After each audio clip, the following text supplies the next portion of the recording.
দেখুন একটি চার দোকানে এই মজিবর সাহেব একটা আবিষ্কার করছে, তো আমি দেখানোর চেষ্টা করতেছি। এই দেখুন, এটি হলো চা।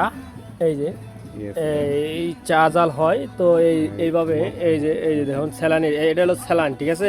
স্যালান আসে এই যে বোতলের মধ্যে দেখতে পাচ্ছেন, বোতলের মধ্যে মোবিল ভরে এই কার্যক্রমটি চালু করছে। তো দেখুন এই যে প্রচেষ্টা